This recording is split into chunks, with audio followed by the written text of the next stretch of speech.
এই পৃথিবীর প্রত্যেকটা সফল মানুষের কাছে গিয়ে যদি তুমি জিজ্ঞেস করো এই পৃথিবীর সব থেকে বোকা মানুষ কারা, তখন দেখবে তারা প্রত্যেকেই একটাই উত্তর দেবে, যারা সময়ের মূল্য বোঝে না, যারা সময়কে সঠিকভাবে ব্যবহার করতে পারে না, যারা সময়ের মূল্য বোঝে না, সময়কে সঠিকভাবে ব্যবহার করতে পারে না। তাদের বাবার বা তাদের কাছে যত টাকাই থাক না কেন, তারা সেই টাকাকে ধরে রাখতে পারবে না।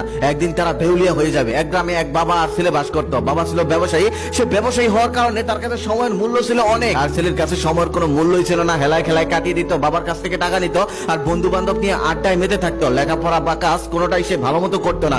বাবা অনেক বোঝানোর পরেও তাকে কিছুতেই বুঝাতে পারছিল না। সে বলতো, আমার বাবার এত টাকা থাকতে আমি কেন কাজ করব, আমি কেন লেখাপড়া করব? আমার বাবার যত টাকা আছে তা যদি আমি সারা জীবন বসেও খাই তাহলেও ফুরাবে না। বাবা ছেলেকে নিয়ে সবসময় টেনশন করতো, কারণ তার যতই টাকা থাকুক না কেন, সে যদি এই টাকাগুলো ধরে না রাখতে পারে তাহলে সে একটা সময় দেউলিয়া হয়ে যাবে, রাস্তার ফকির হয়ে যাবে। টাকা সেই ধরে রাখতে পারে যে টাকা রোজগার করতে পারে, যে টাকা রোজগার করতে পারে না সে কখনো ধরেও রাখতে পারে না। অনেক চেষ্টা করেও বাবা তার ছেলেকে বুঝাতে পারলো না। তারপর সে মনে মনে ভাবলো তাকে একটি বাস্তব উদাহরণ দিয়ে চোখে আঙুল দিয়ে বুঝিয়ে দিতে হবে। তারপর বাবা সিদ্ধান্ত নিল যে একদিন তিনি ঘুরতে যাবে ছেলেকে নিয়ে। ছেলেকে বললেন, আর গাড়ি করে তারা ঘুরতে বের হলেন একটা পার্কের উদ্দেশ্যে। সেই পার্কের সামনে যেতেই দেখলেন তিনজন ফকির ভিক্ষে করতেছে। তারপর সেই তিনজন ফকিরের সামনে গিয়ে তিনজন ফকিরকে 1,00,000 করে টাকা দিয়ে দিলেন। 1,00,000 করে টাকা পেয়ে ফকিররা খুশিতে আত্মহারা হয়ে গেল।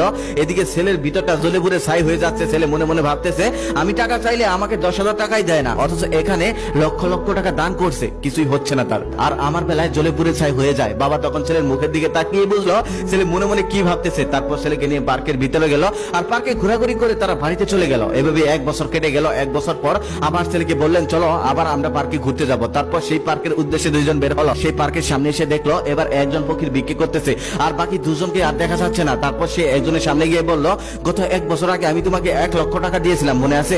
লোকটা তখন বলল, হ্যাঁ আমার মনে আছে, আপনি আমাকে 1,00,000 টাকা দিয়েছেন। তখন লোকটা বলল, আমি তোমাকে 1,00,000 টাকা দেওয়ার পরেও তুমি আজও কেন ভিক্ষা করতেছো? লোকটা তখন বলল, আমি ভুল করেছি, আর ভুলের কারণে আজও আমাকে ভিক্ষা করতে হচ্ছে। আপনি যখন আমাকে 1,00,000 টাকা দিয়েছিলেন তখন আমি এতটাই খুশি হয়েছিলাম যে আমি অনেক টাকার মালিক হয়ে গেছি। তারপর আমি ভাবলাম এই টাকা আমার কখনোই শেষ হবে না। তারপর থেকে আমি আর কখনোই ভিক্ষা করিনি।